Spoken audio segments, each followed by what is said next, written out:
Um, Before we get started, just want to ask, how many of y'all in the room have middle school or high school age kids? Or middle school or high school age grandkids? Okay, how many of you are either young married or single, don't have kids yet, but intend to have kids? Okay, that's most of you in this room.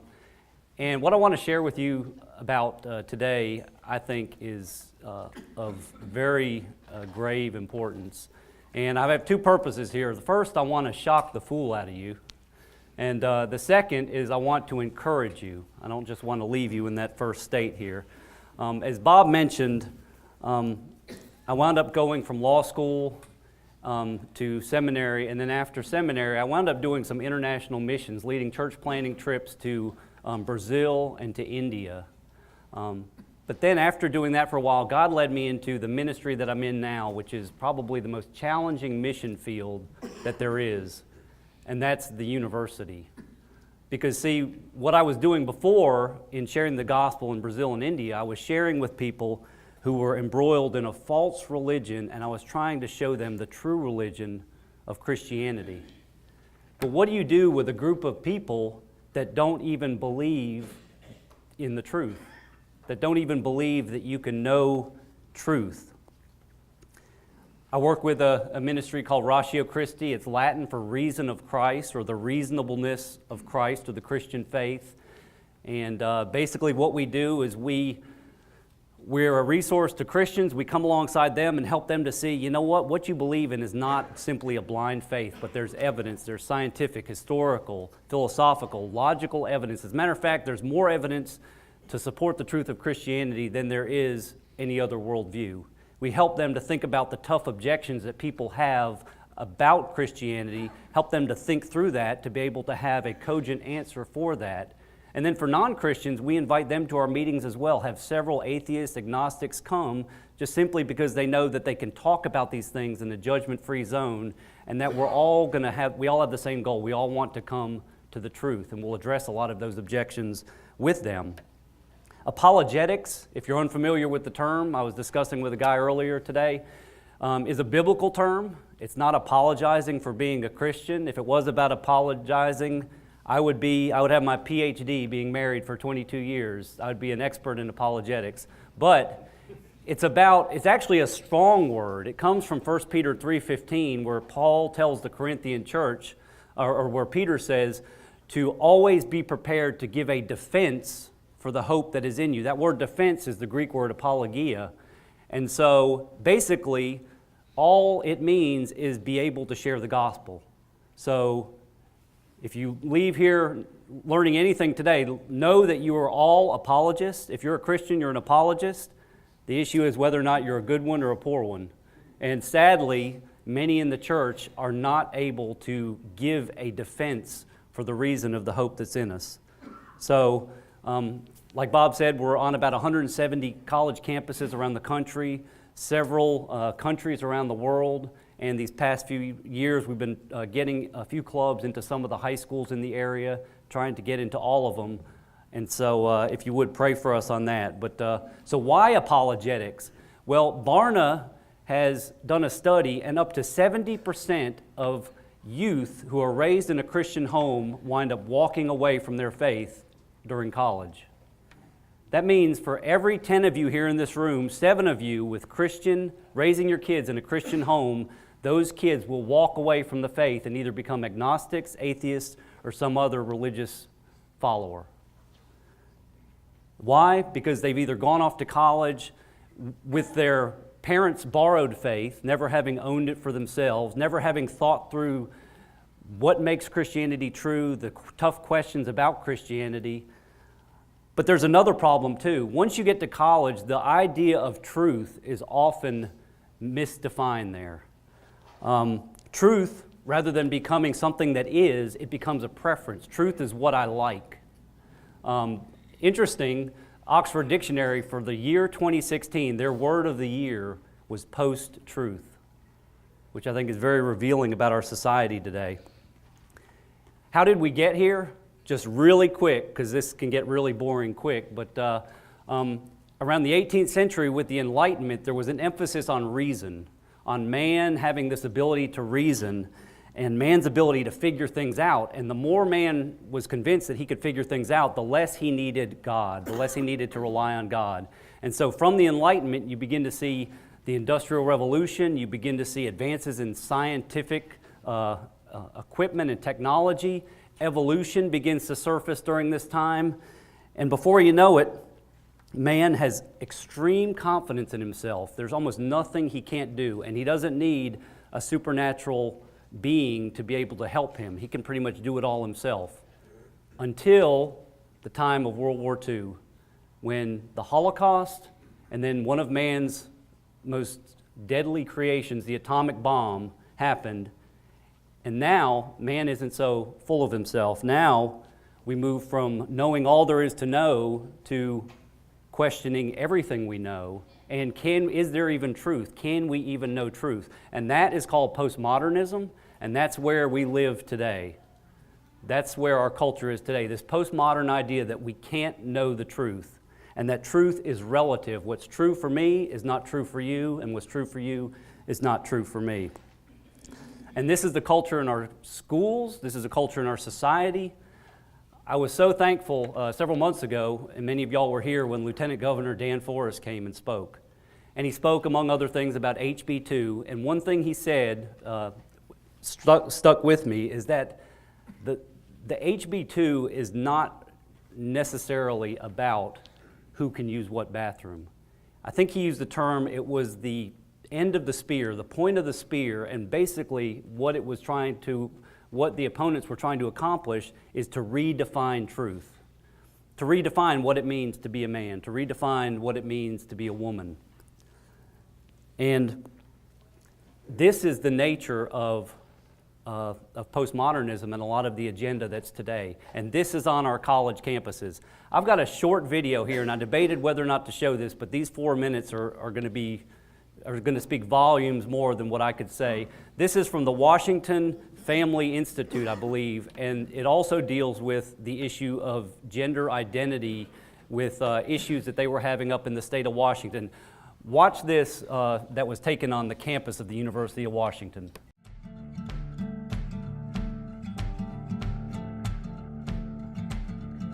There's been a lot of talk about identity lately, but how far does it go? And is it possible to be wrong? We went to the University of Washington to find out. Are you aware of the debate happening in Washington State around the ability to access bathrooms, locker rooms, spas based on gender identity and gender expression? I think people should be able to have access to the facility. I think bathrooms could and potentially should be gender neutral because there doesn't need to be a classification for differences. I think people definitely should have the ability to go into whichever locker room they want. I feel like at least public universities should do their best to accommodate for those who do not have a specific gender identity. You know, whether you identify as male or female and whether your sex at birth is matching to that, you should be able to utilize the resources. So if I told you that I was a woman, what would your response be? Good for you. Okay. Like, yeah. Nice to meet you. I'd be like, what? Really? I don't have a problem with it. I'd ask you how you came to that conclusion. If I told you that I was Chinese, what would your response be? I mean, I might be a little surprised, but I would say, good for you. Like, yeah, be who you are. I would maybe think you had some Chinese ancestor. I would ask you how you similarly came to that conclusion and why you came to that conclusion. I would have a lot of questions just because on the outside I would assume that you're a white man. If I told you that I was 7 years old, what would your response be? I wouldn't believe that immediately. I probably wouldn't believe it, but I mean, it wouldn't really bother me that much to go out of my way and tell you, no, you're wrong. I'd just be like, oh, okay, he wants to say he's 7 years old. If you feel 7 at heart, then then so be it. Yeah, good for you. So if I wanted to enroll in a first grade class, do you think I should be allowed to? Probably not, I guess. I mean, unless you haven't completed first grade up to this point and for some reason need to do that now. If that's where you feel like mentally you should be, then I feel like there are communities that would accept you for that. I would say so long as you're not hindering society and you're not causing harm to other people, I feel like that should be an okay thing. If I told you I'm 6 feet 5 inches, what would you say? That I would question. Why? Because you're not. No, I don't think you're 6'5". If you truly believed you're 6'5", I don't think it's harmful. I think it's fine if you believe that. It doesn't matter to me if you think you're taller than you are. So you'd be willing to tell me I'm wrong? I wouldn't tell you you're wrong. No, but I say that I don't think that you are. I feel like that's not my place as like another human to say someone is wrong or to draw lines or boundaries. No, I mean, I wouldn't just go like, oh, you're wrong, like that's wrong to believe in it. Because I mean, again, it doesn't really bother me what you want to think about your height or anything. So I can be a Chinese woman. You. Sure. But I can't be a 6'5" Chinese woman. Yes. If you thoroughly debated me or explained why you felt that you were 6'5", I feel like I would be very open to saying that you were 6'5", or Chinese, or a woman. It shouldn't be hard to tell a 5'9" white guy that he's not a 6'5" Chinese woman. But clearly it is. Why? What does that say about our culture? And what does that say about our ability to answer the questions that actually are difficult? Okay, so every time I watch this, I laugh, but I really want to cry too. I mean, this wasn't staged. These were actually college students. And you can see when you deny absolute truth, when you say, well, you can be male, you can be female, you've boxed yourself into a corner. And so now you could tell that these kids, when they were asked, you know, am I Chinese, am I 6'5", they wanted to say, of course you're not, but they can't because there's no such thing as absolute truth. And this isn't just there. I went to a panel at UNCW. It was a philosophy and religion society panel, and there were 2 religion professors and 2 sociology professors there, and none of them would admit that what ISIS was doing in beheading women and children was wrong. All of the professors said, who are we to criticize their sincerely held religious beliefs? My daughter, I don't know if the slide is here yet or not, but her first day of class in a philosophy class at Cape Fear Community College, I wound up getting this text from her, where her teacher said, first day, there's no such thing as absolute truth. And you know, of course, the quip to that is that absolutely true? And I asked her if she was going to ask the teacher that, and she said that she planned on doing it. And since then, she has engaged, and she's been the only one just about who has been willing to engage this teacher about some of the claims that she makes that are illogical. And you know what? The teacher respects her for that. The teacher isn't ridiculing her. She respects her for that she actually has thought through some of these issues, that she actually has a response. And I don't say that because she's some super apologist or I've got an incredibly awesome daughter. She's just thought through some of these issues. She hears something like this, she realizes, you know, her BS alert goes off, and she's like, that's not a valid statement. It's not a logical statement. And so she just asks questions.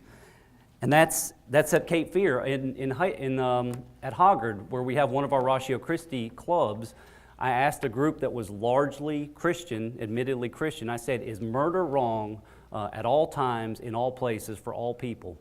How many of you think so? And not one hand went up in a largely Christian room. And here's a challenge for you. If you have students that are high school age or middle school age, go home and ask them some of these questions. Ask them if they think that murder is wrong at all times, for all people, in all places. Ask them if Christianity is true for a Muslim. Ask them some of these questions, and you'll begin to see that, not that they're an intentional relativist, but that they probably have a lot of these relativistic ideas that our society teaches and that our schools teach. So, real quick, what is the truth about truth? What does our society misunderstand about truth? I've got 4 quick points. Number 1, the truth about truth is that truth is discovered, it's not created. Truth is discovered. Prior to Mount Everest being discovered in 1852, what was the tallest mountain in the world? Mount Everest. It just hadn't been discovered yet. Truth isn't created, it's discovered. Just like gravity. Before Isaac Newton discovered gravity, we weren't all floating around. Then he came up with gravity, and then we all fall to the ground. Gravity existed. It was true. It's just we hadn't discovered it yet. But in our culture today, truth is created, not discovered. Secondly, all truth is absolute. All truth is absolute. Think about the statement. If somebody makes a statement to you, all truth is relative. What kind of statement is that they've just made? That's an absolute truth claim that they've made, that all truth is relative. It's a self-defeating statement when somebody says there's no such thing as absolute truth, because they're making an absolute truth claim right there. Another truth about truth is unchanging. It's our beliefs about truth that change, not the truth itself. Years ago, it used to be believed that the earth was the center of the universe, and everything revolved around it. Scientifically, things didn't change where all of a sudden the earth started moving and the sun stopped. It's always been true that the sun's been the center of the universe. It's just our understanding has changed. Slavery.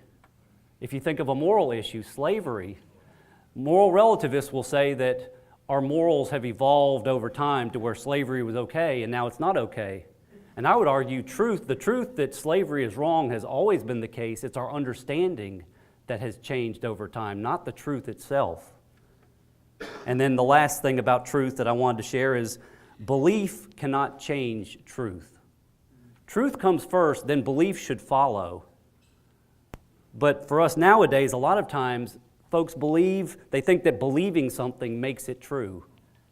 You know, if I were to go up to the top of this roof and I were to say, I sincerely, truly believe if I jump off here, I can fly, what would happen? I mean, I'd fall off and I would break my face because my beliefs don't really matter in the face of a few truths. The truth of gravity, the truth that I'm a human mammal without the natural ability to fly. It doesn't matter how sincerely I hold that belief, it doesn't make it true. And yet in today's culture, on our campuses today, with our youth, we find out that if you believe something, it's true. If I believe I'm a different gender than I am, that's true. So what does all this have to do with Christianity and the gospel? Well, here's the encouragement.